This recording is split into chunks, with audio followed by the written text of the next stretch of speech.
circular economy comes to life when it comes to the food sector.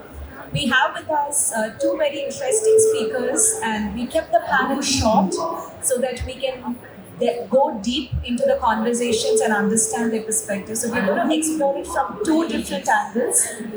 Today, Nadine actually represents us from Desert Tech Ventures. I know she's a mentor and supporter at Food People, but today she'll be speaking to us more from her perspective as a venture builder on how some of these circular economy concepts can actually come to life.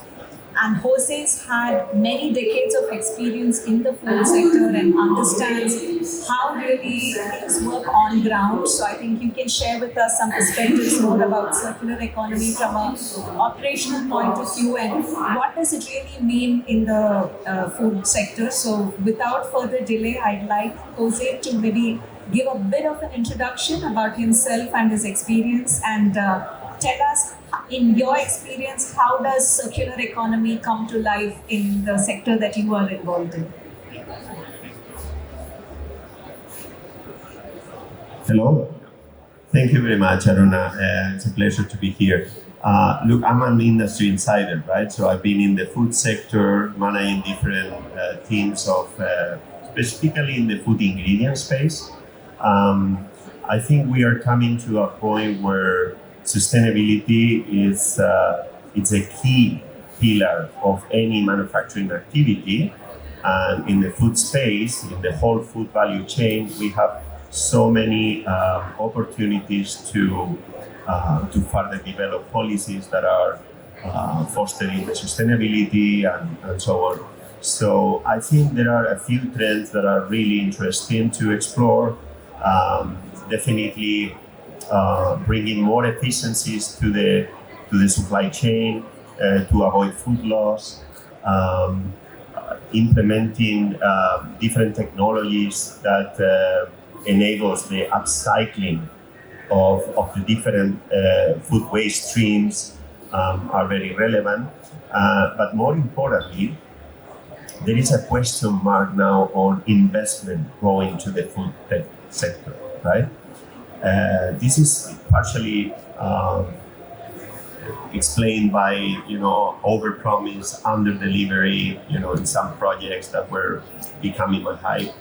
But the reality is that the sustainability angle brings an opportunity to unlock funding that it's allocated to climate-smart solutions, and this is it's a way to have access to further funding.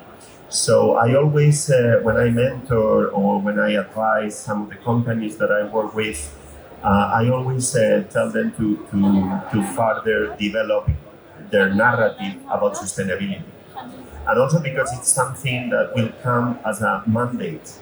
It's today we are implementing in the UAE the ESG labeling.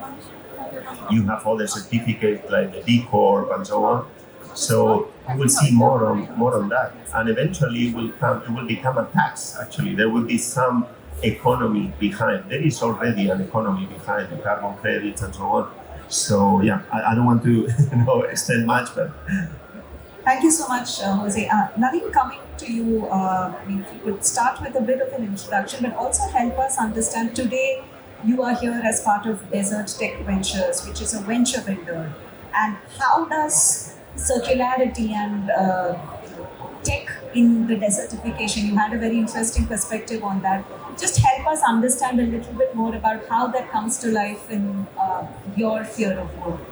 Yeah, so today I'm here really for Desert Tech Ventures. We are a venture builders focusing what it says on the tin, which is desert technology. So desert is 40% of climate, and we're really geared from everything from agri-tech, food tech, a bit of renewables, and even construction, which is for this region, right? So desertification is something that is hitting Europe now much more. It's becoming more pronounced. And so the UAE has the opportunity to actually be a leader in showing that if you can make something work here and make something commercially viable, more importantly, work here, then actually you can lead the way because we've got such a harsh climate that if something can work here, quite frankly, can probably work anywhere. So we work all the way from, we're underpinned, we're unique in the way that we're underpinned by pilot sites. So we have partner beta sites. We have our own beta site in Masdar City. And then we work with other partner sites. So we have one with the University of Agadir in Morocco. The aim is to have different pilot sites around the world, bring in some of those companies that want to start here, and then vice versa, be able to get our cohort companies to work there. A venture builder effectively works by connecting the ecosystem. Maybe that's what I kind of say. We're almost an ecosystem kind of connector. So a founder, it's a lonely journey. You don't know where to start. You might need some guidance on commercials. How do I make my pitch for investment? So there's all that side. There's the specialist tech side. So we have water tech specialists, seed specialists, all that renewable specialists. So all of that advice along the way. And then you're connecting them. So we work with corporate partners. So we work with Acthea on one side, we work with Salal on another. We've got Pepsi Head of Innovation coming for a tour in the next couple of weeks. So we work with the corporates to understand what their innovation mandates are, and knowing that they're very bad at creating innovation, but they're looking for they have ESG mandates, so they're looking for solutions. So we try to connect those two. So in absence of funding, because that's always the trick, we try to fast track some of those companies to commercial reality by working with the corporates. And you touched upon a very valid point, saying a lot of times we operate in silos, and the role of the connector is usually undermined. But I think that's where things come to life. And in one of our earlier conversations, she made a very valid observation that smaller companies get to innovate much faster because they are a lot more agile. Whereas the large companies don't really have to walk that journey. They can just adopt what has been already created in the ecosystem. So, Jose, if I can come to you in that aspect. You've been in the food industry in so many different roles, from visiting farms to exploring, the option of creating powdered options for use in food. So, you've seen the F&B sector from various angles. What's been some of the challenges that you've seen in kind of making sustainability or circularity come to life? What are the hurdles, practical hurdles that you've faced on ground? Okay, very interesting question. So I'll try to, give a little bit of a context. So I don't remember exactly the number. I think it's approximately like 70 to 80% of the food in the world is produced by 10 companies, right? So that gives you a size of how difficult it is to adopt anything, in the mainstream. So luckily we are seeing a number of foodpreneurs, researchpreneurs, people that is really devoted and committed to uplift, to upgrade the food that we eat. And this is not because we want to make it more artificial or whatever. It's actually very much related to the sustainability. Sustainability, there is a definition which is building the capacities of the future, utilizing the resources without compromising the ability of our future generations, right? So you think about the next 2 decades where we will have to feed an increasing population, 10 billion, right? So we will need to increase the capacity, the production capacity by 70%. So it's not feasible, it's not sustainable, it will come with a big cost. So then the opportunity here is to promote those innovators that are ready to commit their lives towards a more sustainable food system. So I'm really, an activist on this. And whatever activity I conduct, it's really with that purpose in mind. So, and there are so many areas that we can explore right now. For example, technologies like CRISPR-Cas, the gene editing technologies that can transform literally the agriculture space in many fronts, not only on cultivations, but also on the treatments, post-harvest, pre-harvest treatments. But we have other areas like biomanufacturing, how to replicate what happened in nature in a controlled environment, in a factory, in a manufacturing facility, with the access to even upgrade the nutritional profile of these products without compromising the environment, right? So there are so many opportunities ahead. I think it's a time to allocate serious funding to this, and this serious funding, it doesn't come only from the private sector. It has to be a real support from the public sector. This is the one that ignites the reaction of the whole industry. So we are right now in the food cluster creation discussions, where the UAE F&B Manufacturing Association is very active. And again, this is an area that I would like to be, and that I'm very active because I want to make that move, right? So I don't know if that answers your... Absolutely. I think it's always good to know what's going on and where the opportunities are.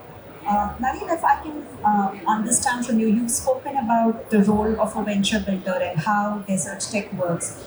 Can you share with us some of the success stories where this has all kind of come together and worked financially from a sustainability point of view? Because sustainability is also the ability to sustain financially. Sometimes we all think about sustainability as just go green, but if it doesn't have the financial sustainability, then it just looks good and you can carry it on for a few months or weeks and then it fades out. So do you have any examples of success stories? Yeah, so the biggest challenge, I'll start with the biggest challenge and what would probably help create more success stories. And I think, Jose touched upon that, which is the funding element, right? And the success stories that we have brought over here have typically been grant funded either in Europe or elsewhere before they've come. So anything in agri-tech, food tech in general, it's a long journey. It's not an app that you can create in 3 months. They can't just join an accelerator and create something. It's piloting, retesting, more R&D, more piloting, and that requires a lot of money. So this is one area. So what some of the successes we've had, so we've had a company, Liva, for example, they effectively double the shelf life of fresh produce. So you take strawberries, it's like a sticker that's included, a ton of R&D had gone into it, and it basically encourages the growth of the good bacteria to stop the bad bacteria. Right? So the aim of that is to reduce food waste.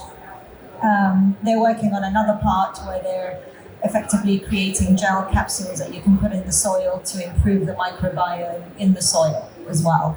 So that's, for example, they've raised $2 million from the US now to take it, and they're piloting with Salal here. They're also going to be they've been piloting in Europe and in the US, so that's kind of a great success story.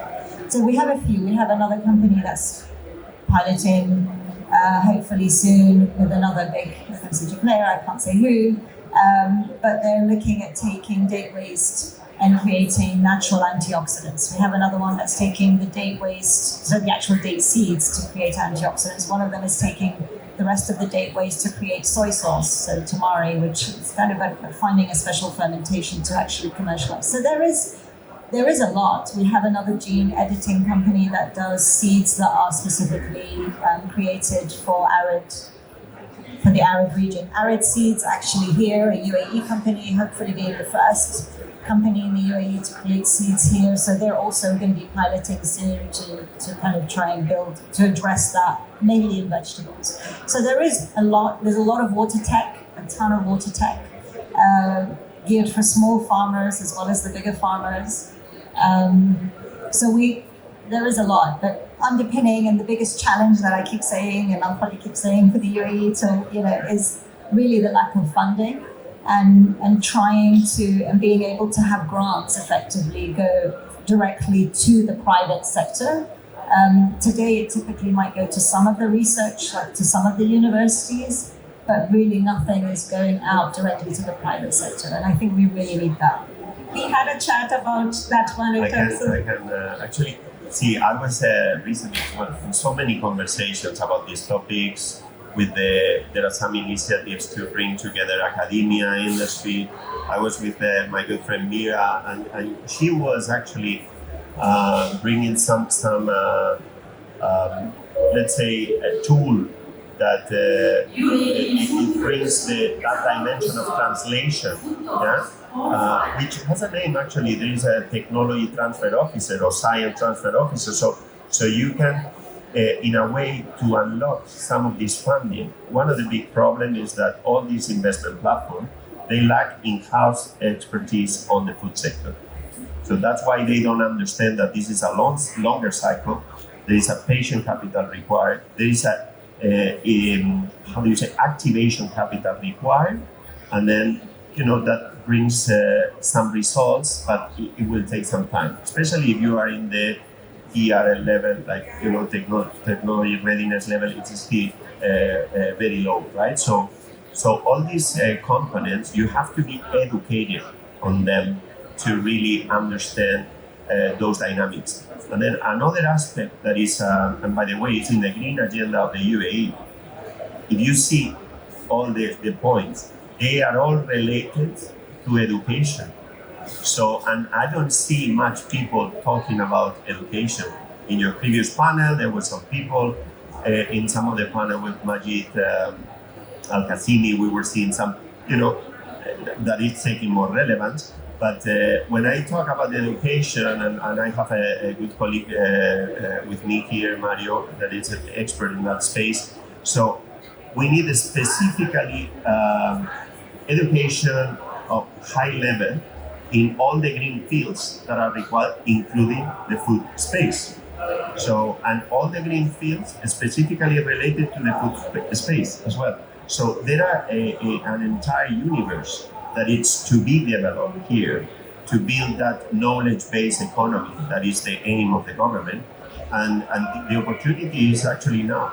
So I'm actively working on it with other colleagues. Venture building, it's another activity that stands for education of the principals that comes with their solutions, of the founders that join these programs, and also of the off-takers, right? All the big entities that are testing these innovations, right? So, yeah. I think you made a very valid observation here in terms of, I think the awareness is critical to success, because today a lot of people who are actively working on creating the solutions are probably sitting on one side of the line, whereas the investment side, we don't have many people as insiders sitting there, and as we always say, what you don't understand as an opportunity is a risk. So the minute an investor sees something as a risk, your first tendency is to cut it or step back. But with more awareness, you understand the opportunity, and then you're like, okay, now this makes sense. So that's a very, very valid point in terms of saying, we sometimes just take things for granted and we assume that people on the other side know it. But I think that's the key takeaway for me, is never assume that the person on the other side knows. Always make the effort to build that awareness. Nadeem, from your side, do you have any outlook or any wrap-up points that you would like to share with us? Because I know this is a very dynamic field. You have a lot of pilots on the table, but how are things moving forward? Where do you see the opportunities? And I know we have a mixed audience here in the group. Some are foodpreneurs, some are maybe thinking of ideas and not sure where to start. So what's your outlook on what lies ahead? I think the ecosystem is really, so we, like as I mentioned, we work by connecting. So one, we're working on the testing side, for example. So we're trying to get more and more cohesive kind of, the more partners we get on board, the better. So on one side, we're building more partnerships on the corporate side. So we're working with Ferrero, we're working with Mitsui, we've got Salam, so we're trying to build more and more, understanding their innovation mandates, what they're looking for. And then on the flip side, we're working with the startup ecosystem on the early stage. So we really work from seed to Series A companies. And so we're working with them, understanding what their needs are. Because what we say to the corporates, the solution really exists somewhere. Somebody's doing it. Don't try to do it yourself. I've been in the corporate, I mean, I'm ex-Yoplait, Nestle, I know, I've been head of innovation, I know we just can't do it. Like when you're in a big corporate, you have minimum runs, it just doesn't work. So it's better to find the companies that are doing it, they have the passion and the drive, and supporting those companies.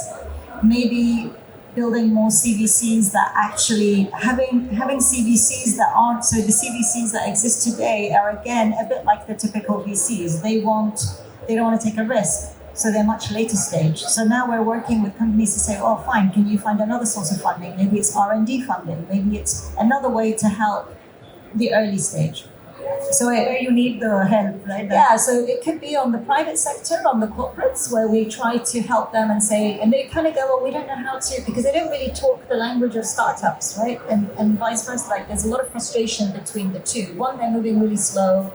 It takes. One is moving really fast. Well, sometimes, honestly, we've had like a corporate ask for literally your entire life story just to sign an NDA, right? So the corporate, whereas a startup is like, why are they asking for my shareholders and passport copies and like it's like a banking KYC just to sign an NDA, right? But by the way, no one is going to enforce that. so it's an NDA that has to. No, I know, but it's just it adds, right? So now we're trying to so one, we work with the startups to say, right, you need a bit of patience. This is what you need to do. Don't put all your eggs in one basket, because that corporate strategy could change overnight when the person changes, and then everything you've done for. So you try to balance both sides, and then so for us, it's really the more partners we build. That's kind of how we're doing it. But what we really need is funding underpinning those. So what we're trying to educate some of these partners is to say, well, listen, if you have a 54 million CVC, for example,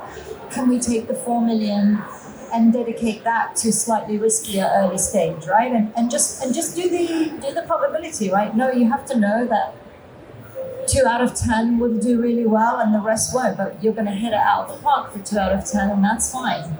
And that's just the way they work, whereas a lot of them are just too risk averse, and it's trying to get that. So either grant funding on one side that will take the risk, or, getting corporates or getting a joint partnership so that they take the share of the risk. Yeah. I mean, well said in the fact that, helping people understand where the opportunity lies, and as your role as a venture builder, just being that bridge and connecting these ecosystems is where it really comes. There's a lot of funding for Series A and above. Like there's a ton of VCs. Like you ask Global, 40% of their latest fund is for agri-tech. We haven't had a single company, like every single company we pitch too early. Everything we do is too early, right? So there's a ton for Series A. You're not going to, they say we don't have enough of a good pipeline. Well, you're not going to get the pipeline if nobody funds, and with angel investors, there's no incentive for angel investing here. There's no government grants going on. So we have to build that space to get them to Series A. We'll see. I cannot agree more. So, and this is building upon what I said before. So we need to allocate serious funding from the government, from the government entities, government-related entities. By the way, what is unacceptable is that many of these funds that are already available, they are unutilized.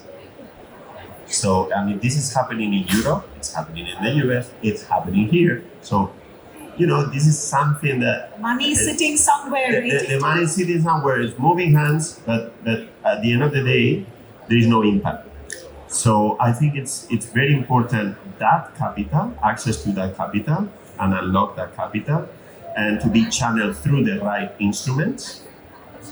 Another source of capital that has to emerge, it's the philanthropists. So we need to also unlock these high net worth individuals that can do something for the future of their region, the community, their interests, right?